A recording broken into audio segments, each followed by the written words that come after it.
Ćao dragi solo ljudi. Zašto tako često idete u nova poznanstva, u poznavanje potencijalnih partnera na način da imate onu ogromnu figu u džepu?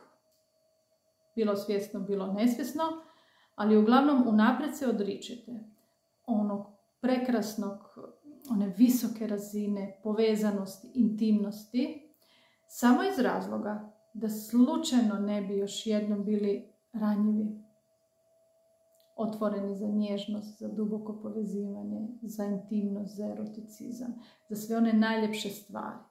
Pa što će vam onda sve to, ako to nije to u punom smislu riječi, ako to nije ono pravo? No, najprije, ja sam Gordana, dobrodošli na kanal Imaj vezu 50+. A zašto vrijedi imati vezu 50+?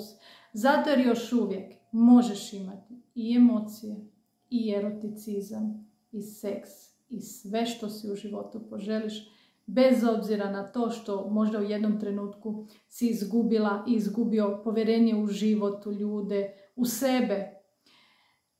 Povrati to povjerenje, malo po malo, dan po dan, i ponovno preuzmi rizik. To je ono što je potrebno da makneš tu figu iz džepa.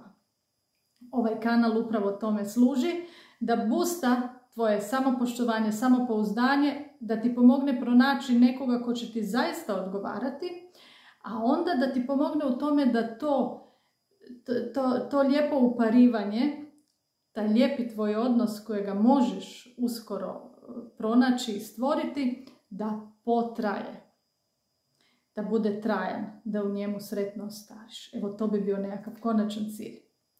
I ako imaš problema, ako su ovo preveliki izazovi za tebe, slobodno mi se obrati za konzultacije 1 na 1. Radim putem video poziva uživo.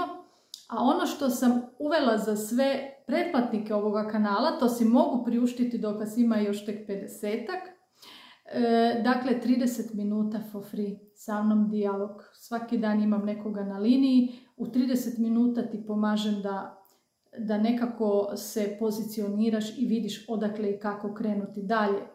I moram priznati da je to jako lijepo prihvaćeno, da su ljudi zadovoljni s time, tako da evo, možeš se javiti, ispod videa su ti svi podaci o tome.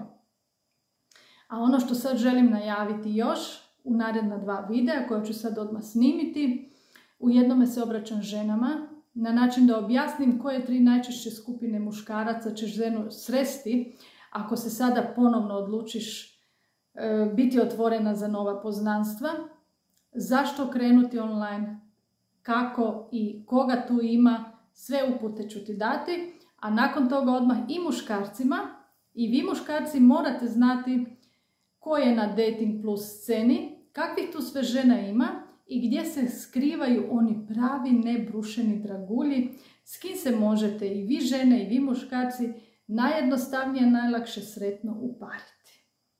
Eto, vidimo se vrlo brzo, budite mi dobro i hvala što se preplaćujete na ovaj kanal. Ćao!